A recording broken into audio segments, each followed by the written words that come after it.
Dicen que la lluvia en un entierro son las lágrimas del cielo. Pero ese martes de noviembre, bajo el cielo plomizo que cubría el cementerio, sentí que el universo entero se estaba burlando de mí. El agua fría se mezclaba con mis lágrimas, empapando mi traje negro, el único decente que tenía y que había comprado hacía 5 años para una entrevista de trabajo que nunca conseguí.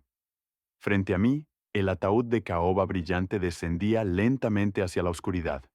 Ahí iba mi padre, don Roberto, el hombre que me enseñó a andar en bicicleta, que me sostuvo cuando mamá murió hace 20 años y que, en sus últimos meses, dependió de mí para todo.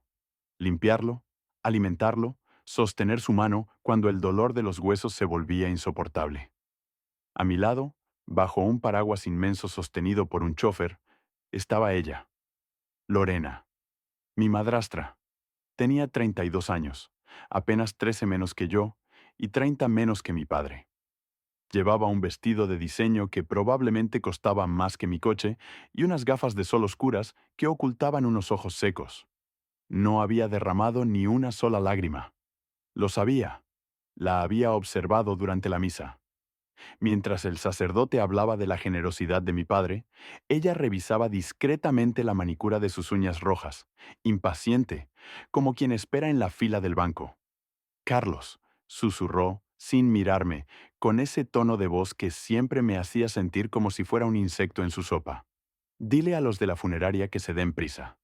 Tengo una migraña espantosa y este clima va a arruinar mis zapatos. Apreté los puños dentro de los bolsillos. Es el entierro de tu esposo, Lorena. Ten un poco de respeto. Ella soltó una risita seca, venenosa. Era mi esposo, sí, y se aseguró de que yo estuviera bien cuidada. Tú, en cambio, bueno, ya veremos qué te toca, si es que te toca algo. Ignoré su veneno. Me acerqué al borde de la fosa, tomé un puñado de tierra húmeda y la dejé caer sobre la madera. Descansa, papá, susurré con la voz rota. Ya no duele. Te prometo que estaré bien. No sabía cuánto me costaría cumplir esa promesa. El viaje de regreso a la casa familiar fue silencioso. Yo conducía mi viejo sedán detrás de la limusina que Lorena había alquilado. La casa era una hermosa construcción colonial en las afueras, el lugar donde crecí, donde cada rincón tenía un recuerdo de mi infancia.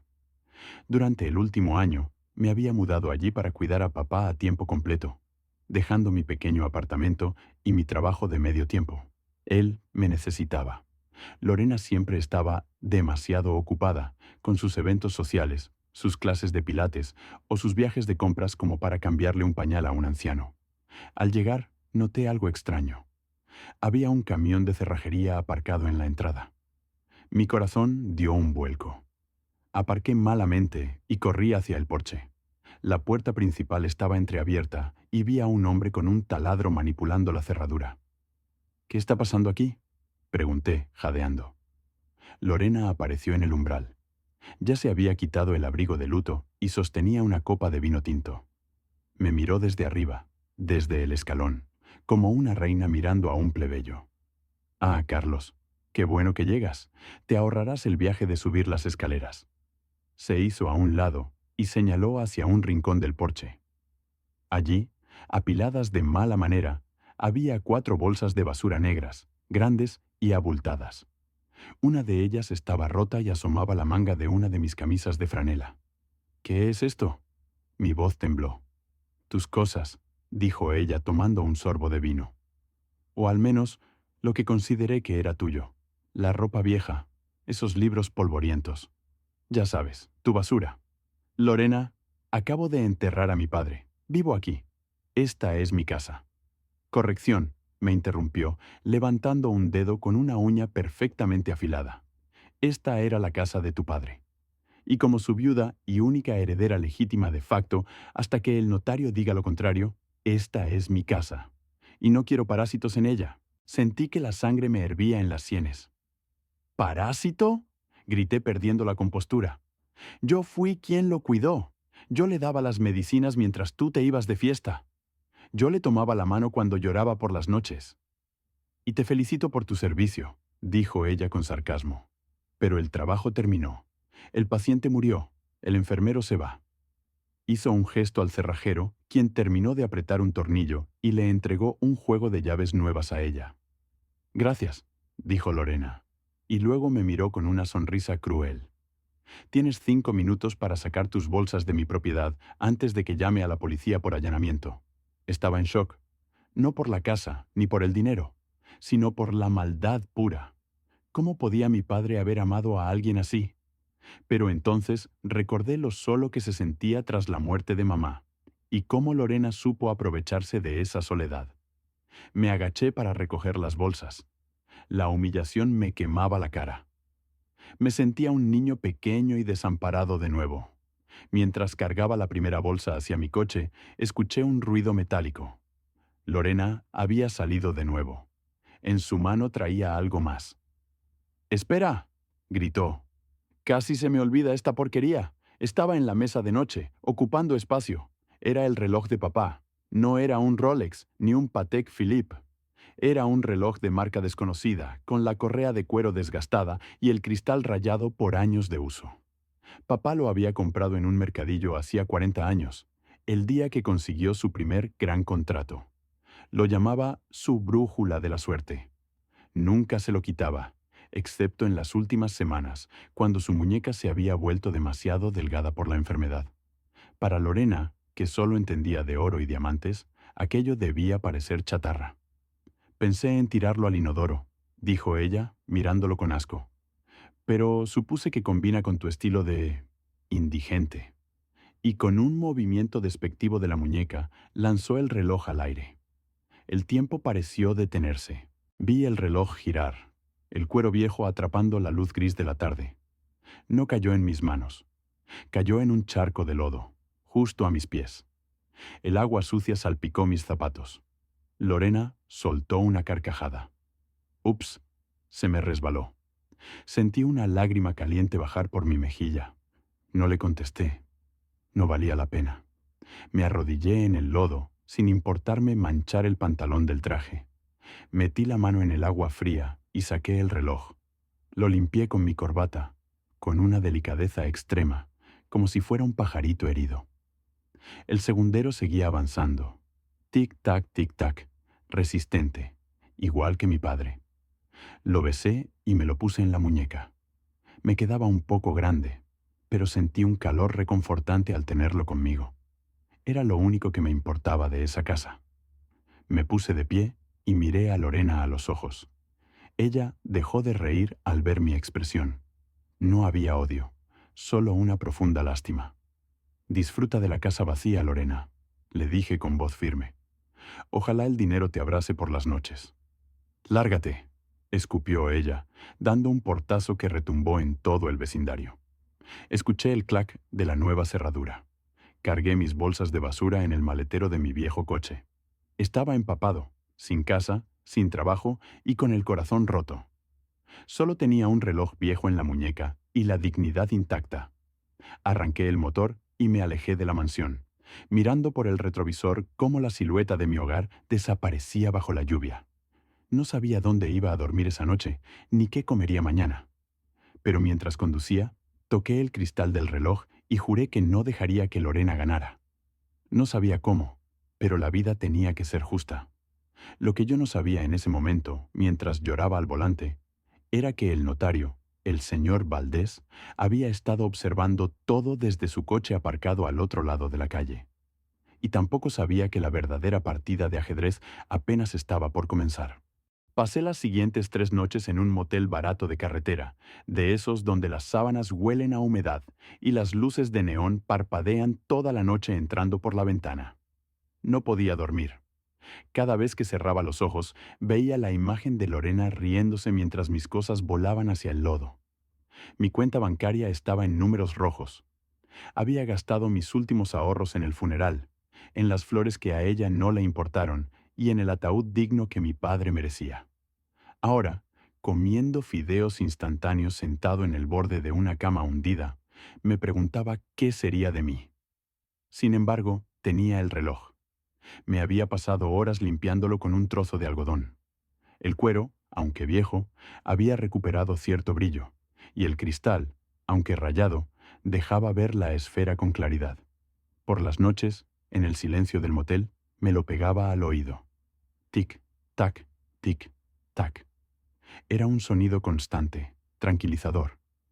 Era como escuchar el corazón de mi padre latiendo todavía. Me di cuenta de que, aunque no tenía techo, me sentía acompañado gracias a ese objeto sin valor.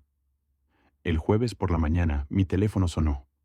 Era el señor Valdés, el notario de la familia de toda la vida. Un hombre serio, de pelo canoso y gafas gruesas, que siempre había tratado a mi padre con gran respeto.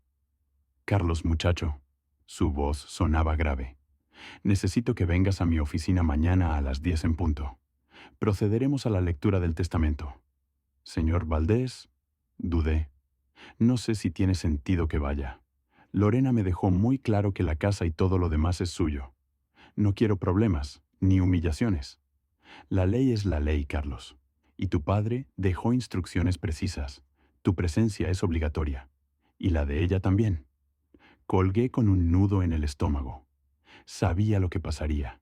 Tendría que sentarme allí y escuchar legalmente cómo Lorena se quedaba con el imperio que mi padre construyó con tanto esfuerzo, mientras yo firmaba algún papel renunciando a todo.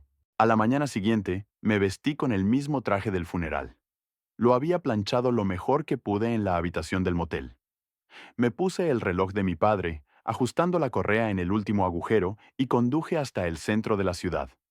Al entrar en la sala de espera del despacho notarial, el perfume de Lorena me golpeó antes de verla.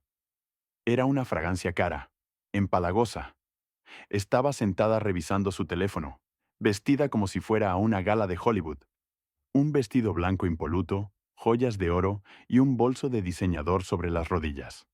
Al verme entrar, bajó sus gafas de sol y me escaneó de arriba a abajo, con una mueca de disgusto. Vaya, vaya, dijo con esa voz chillona. Pensé que ya estarías camino a la frontera o pidiendo limosna bajo un puente. ¿A qué has venido? ¿A ver si te tocan las sobras? Me senté en la silla más alejada, manteniendo la calma. Vengo porque el señor Valdés me lo pidió, Lorena. Solo quiero cumplir la voluntad de papá. Ella soltó una carcajada que hizo que la recepcionista levantara la vista. ¿La voluntad de papá? Por favor, Carlos. Roberto me adoraba. Todo lo que construyó fue para darme la vida que merezco. Ya he puesto la casa en venta, por cierto. Sentí un golpe en el pecho. ¿Qué? Exclamé. No puedes vender la casa. Es el patrimonio de la familia. Los abuelos la construyeron. Es una casa vieja y llena de trastos, interrumpió ella, mirándose las uñas. Voy a comprar un ático en la zona moderna. Y con el resto del dinero, bueno, digamos que voy a disfrutar lo que tu padre ya no puede. La puerta del despacho se abrió y el señor Valdés nos hizo pasar. Su oficina era imponente, llena de libros de leyes y con un enorme escritorio de roble en el centro. Siéntense, por favor, dijo Valdés sin sonreír. Lorena se acomodó, cruzando las piernas. Yo me senté en el borde de la silla, nervioso. Mis manos reposaban sobre mis rodillas, y la manga de mi chaqueta se subió un poco, dejando ver el viejo reloj de mi padre. Los ojos de Lorena se clavaron en mi muñeca por un segundo. Increíble, murmuró con desprecio. Todavía traes esa basura puesta. Debería darte vergüenza venir a un lugar tan respetable con esa chatarra. El señor Valdés levantó la vista de sus papeles y miró fijamente el reloj en mi muñeca. Luego miró a Lorena. Una sombra indescifrable cruzó su rostro. ¿Era molestia? ¿Era satisfacción? No logré distinguirlo. Comencemos, dijo el notario, abriendo una carpeta de cuero. Estamos aquí para dar lectura a la última voluntad y testamento de don Roberto García. Lorena suspiró, impaciente. Vamos al grano, Valdés. Lea la parte donde dice todo para mi amada esposa, y acabemos con esto. Tengo una reserva para el almuerzo a la 1. El notario carraspeó y comenzó a leer. Enumeró los bienes. La casa familiar valorada en 2 millones, la colección de coches clásicos, las cuentas de inversión, los seguros de vida. La suma total ascendía a una fortuna considerable, mucho más de lo que yo imaginaba. Los ojos de Lorena brillaban con codicia. Estaba prácticamente salivando. Me miró con una sonrisa triunfal, como diciendo, mira todo lo que es mío y nunca será tuyo. Todos estos bienes, continuó leyendo Valdés con voz monótona, constituyen el patrimonio total acumulado durante mi vida. Perfecto, interrumpió Lorena, extendiendo la mano para coger un bolígrafo. ¿Dónde firmo? Un momento, señora, dijo Valdés, cerrando la carpeta de golpe. El sonido seco resonó en la habitación. No he terminado. ¿Qué pasa ahora? Lorena resopló, molesta. El señor Valdés se quitó las gafas y nos miró a los dos. Su expresión había cambiado. Ya no era el notario aburrido. Ahora parecía un juez a punto de dictar sentencia. El testamento de don Roberto tiene una estructura peculiar, dijo Valdés, eligiendo sus palabras con cuidado. Hace 6 meses, su esposo vino a verme. Estaba muy enfermo, pero su mente estaba más lúcida que nunca. Me dijo que tenía dudas. ¿Dudas? Lorena se puso tensa. ¿Dudas de qué? Me amaba. Tenía dudas sobre quiénes lo amaban a él, corrigió el notario. Tenía miedo de que la gente a su alrededor solo estuviera esperando su muerte para repartirse el botín. Así que decidió añadir una cláusula condicional de última hora. Mi corazón empezó a latir con fuerza. Miré a Lorena. Su sonrisa había desaparecido. ¿Qué cláusula?, preguntó ella con voz afilada. Soy su esposa. La ley me protege. La ley respeta la voluntad del testador, dijo Valdés con firmeza. Y don Roberto estipuló que la distribución de su herencia no se basaría en el parentesco legal, sino en una prueba de carácter. El notario sacó un sobre sellado con lacre rojo de dentro de la carpeta. Aquí está la cláusula final, dijo Valdés, sosteniendo el sobre. Don Roberto llamó a esto la prueba del valor real. Lorena se puso de pie, furiosa. Esto es ridículo. Voy a impugnar esto. Ese viejo estaba senil. Siéntese, señora, ordenó Valdés con una autoridad que la hizo obedecer a regañadientes. Antes de leer la cláusula, debo hacerles una pregunta simple sobre un objeto específico del inventario. El notario nos miró a los dos, y luego sus ojos se posaron directamente en mi muñeca izquierda. ¿Dónde está el reloj de pulsera marca Seiko de Odna Tisecha de Batsot Bosem de Satba, con correa de cuero marrón, que pertenecía al difunto? Se hizo un silencio sepulcral en la habitación. Lorena palideció ligeramente, recordando lo que había hecho con él hacía apenas unos días. Yo, instintivamente, cubrí el reloj con mi otra mano, protegiéndolo. Esa porquería, balbuceó Lorena, intentando recuperar la compostura. Se perdió. Era basura vieja. Probablemente se tiró durante la limpieza. No vale nada, Valdés. ¿Por qué estamos hablando de chatarra cuando hay millones en juego? El señor Valdés no le respondió. Se giró hacia mí. Carlos, ¿tienes tú el reloj? Tragué saliva y asentí lentamente. Levanté la mano y mostré el reloj. Sí, señor. Lorena lo tiró, pero yo lo recogí. Era lo único que quería de papá. El notario sonrió por primera vez en toda la mañana. Fue una sonrisa cálida, genuina. Bien, dijo Valdés. Muy bien. Entonces, procedamos a leer la letra pequeña. Rompió el sello de lacre rojo, sacó la hoja de papel y comenzó a leer en voz alta. Lo que dijo a continuación cambiaría nuestras vidas para siempre. El sonido del papel al desdoblarse fue lo único que se escuchó en la sala durante unos segundos eternos. El señor Valdés se ajustó las gafas y, con voz solemne, comenzó a leer las palabras que mi padre había dictado desde su lecho de muerte. Yo, Roberto García, estando en pleno uso de mis facultades mentales, soy consciente de que la riqueza a menudo atrae a los buitres y ciega a los corazones. He pasado mi vida acumulando bienes, pero mi posesión más valiosa no es mi cuenta bancaria, ni la casa, ni los coches. Mi posesión más valiosa es el tiempo que se me concedió en esta tierra, representado por el viejo reloj que compré cuando no tenía nada. Lorena resopló, cruzando los brazos. ¡Qué cursilería! Ve al punto, Valdés. ¿Cuánto me toca? El notario la ignoró y alzó la voz, leyendo el párrafo final con una claridad letal. Por lo tanto, dispongo lo siguiente. Si al momento de la lectura de este testamento, mi reloj de pulsera ha sido conservado, cuidado y valorado. La persona que lo tenga en su posesión física será nombrada mi heredero universal. Esa persona ha demostrado que valora mi memoria por encima de mi dinero. En cambio, si el reloj ha sido desechado, vendido o despreciado, se procederá a donar toda mi fortuna a la caridad, dejando a mi viuda únicamente la legítima mínima que exige la ley. El silencio que siguió fue absoluto, pesado, aterrador. Lorena se quedó congelada. Su boca se abrió ligeramente, pero no salía ningún sonido. Sus ojos se movían frenéticamente del papel en manos del notario a mi muñeca izquierda. ¿Qué acabas de leer?, susurró ella, con la voz temblorosa. Eso es una broma, ¿verdad? Es una metáfora. No hay metáforas en un documento legal, señora Lorena, respondió Valdés, dejando el papel sobre la mesa. La cláusula es literal. La persona que tenga el reloj en su posesión física. El notario se giró hacia mí. Carlos, ¿puedes confirmar una vez más cómo llegó ese reloj a tu muñeca? Yo estaba en shock. Las lágrimas empezaron a nublar mi vista. Papá sabía que esto pasaría. Él sabía que Lorena intentaría deshacerse de todo lo que oliera a viejo o sentimental. Era su última lección, su último regalo, una prueba de amor. Lorena lo tiró, dije con voz firme, mirando a mi madrastra. El día del funeral.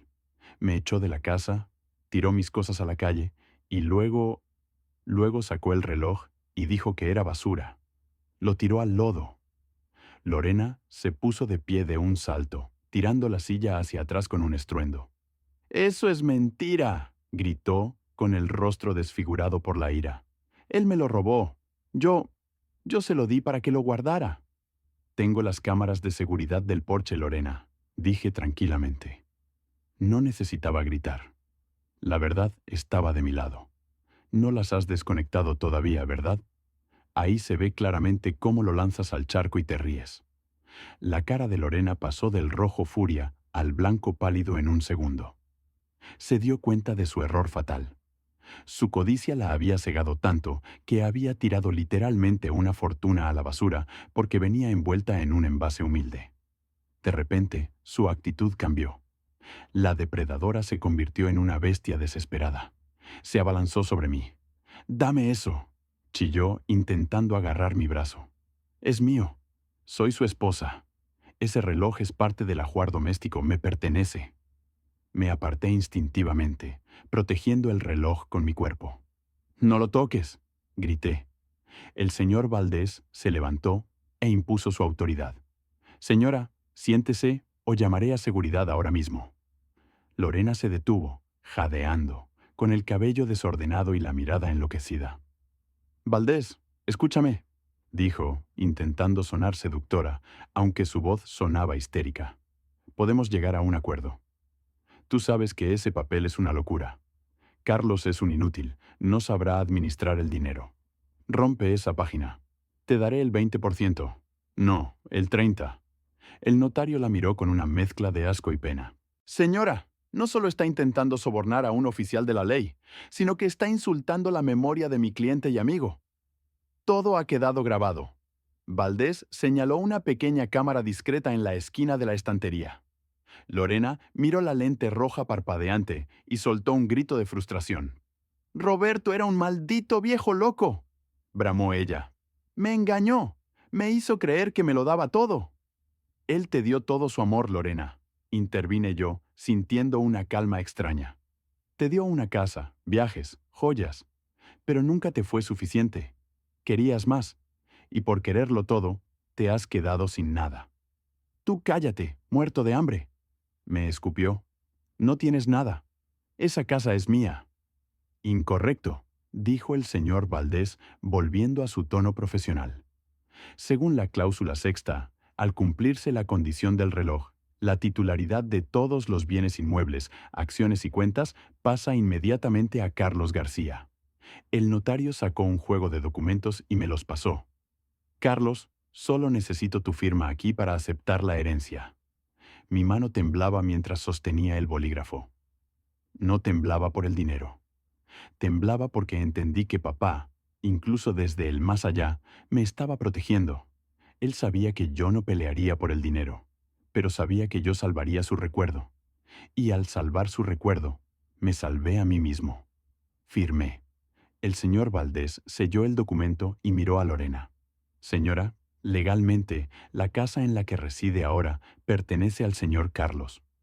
Dado su comportamiento anterior, el notario me miró esperando mi decisión. Lorena me miró. Sus ojos ya no tenían fuego. Tenían miedo, puro terror. Sabía que no tenía dinero propio. Sabía que sus amigos de la alta sociedad la abandonarían en cuanto supieran que estaba en la ruina. Carlos, empezó a decir, suavizando la voz, intentando exprimir una lágrima falsa.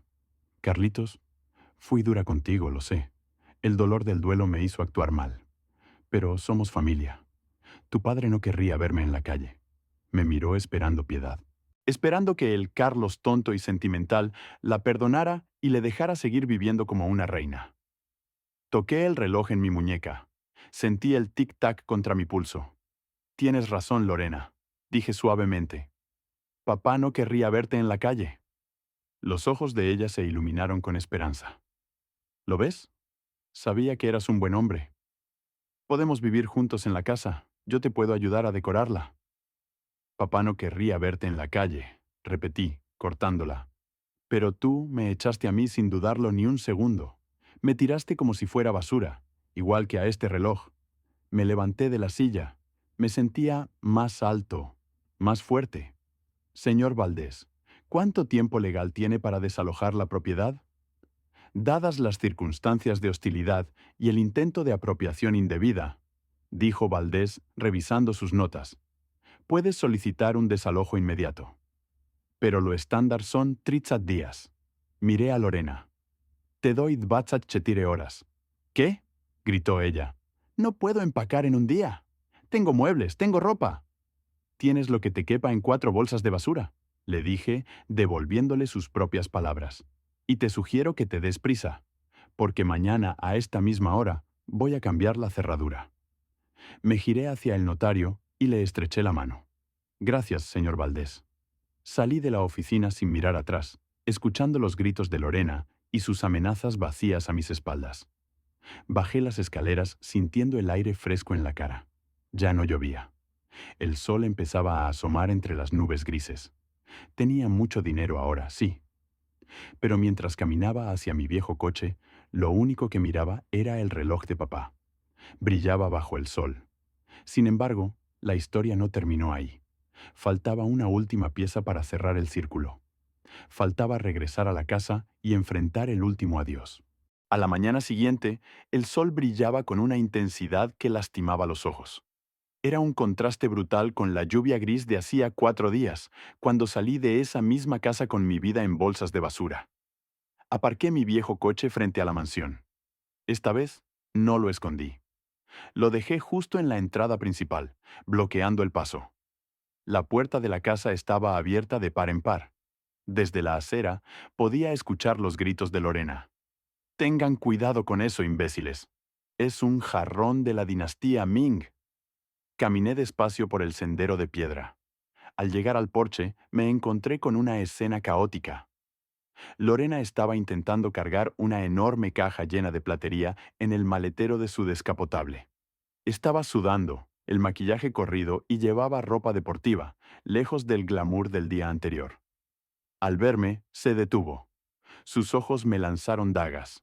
«Vienes a regodearte, ¿verdad?», escupió. «Vienes a ver cómo la madrastra malvada se va derrotada. Eres patético, Carlos». Me crucé de brazos, apoyándome en una de las columnas del porche.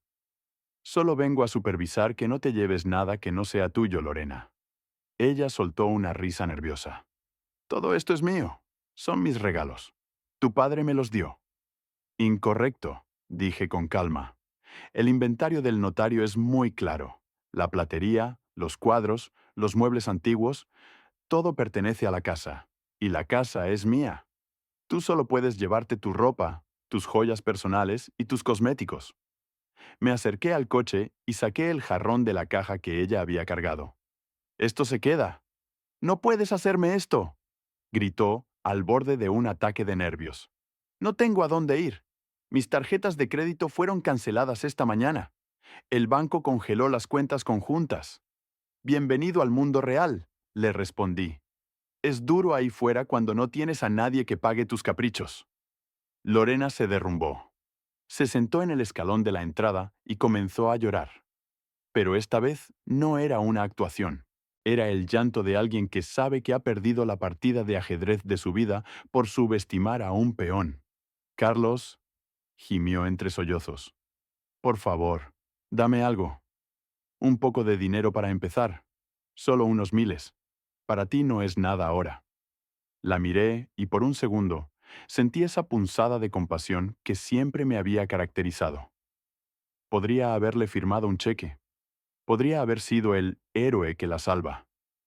Pero entonces miré mi muñeca, el reloj, y recordé cómo ella lo había tirado al lodo sin pensarlo 2 veces. No se trataba de venganza, se trataba de justicia. Si le daba dinero, nunca aprendería la lección. Fui a mi coche y abrí el maletero. Saqué algo que había comprado de camino. Regresé y le lancé un paquete a sus pies. Eran bolsas de basura, negras, de plástico barato.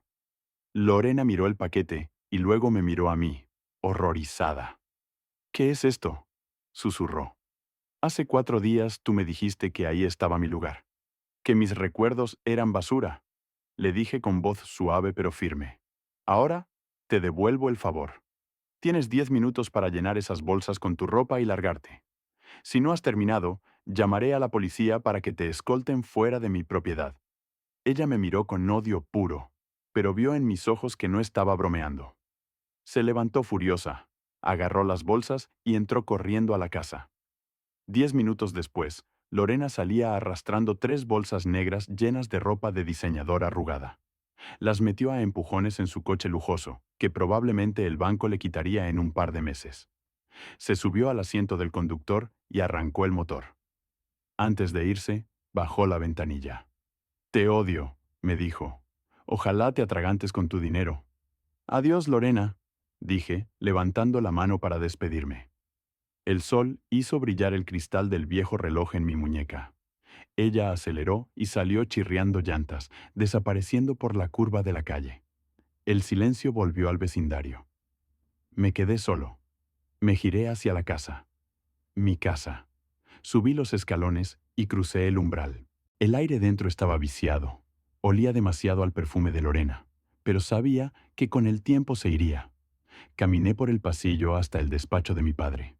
Estaba tal cual lo recordaba. Su sillón de cuero, sus libros, el olor a tabaco de pipa y madera vieja. Me senté en su silla. Crujió bajo mi peso, un sonido familiar que me trajo recuerdos de mi infancia, cuando jugaba en el suelo mientras él trabajaba. Uren. Puse mis manos sobre el escritorio y miré el reloj. Lo hicimos, papá.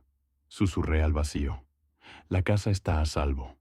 Me quité el reloj de la muñeca y lo puse sobre el escritorio, en su lugar de siempre. Pero luego lo pensé mejor. Lo volví a tomar y me lo abroché de nuevo. Ya no pertenecía a la mesa de noche. Pertenecía a mi piel. Era mi brújula. No me convertí en un millonario excéntrico. Vendí los coches de lujo que Lorena había obligado a papá a comprar. Doné gran parte del dinero a la Fundación contra el Cáncer que trató a mi padre. Arreglé la casa, planté flores nuevas en el jardín y recuperé mi antiguo trabajo de medio tiempo. No porque lo necesitara, sino porque me mantenía humilde. A veces la gente ve mi reloj viejo y desgastado y me pregunta por qué no me compro uno nuevo, sabiendo que podría permitirme el más caro del mundo. Yo solo sonrío, acaricio la correa de cuero gastado y les digo, porque este reloj no marca la hora. Marca lo que realmente importa. Lorena nunca entendió eso. Ella buscaba el oro y perdió el tesoro. Yo busqué el amor y, sin quererlo, encontré la fortuna.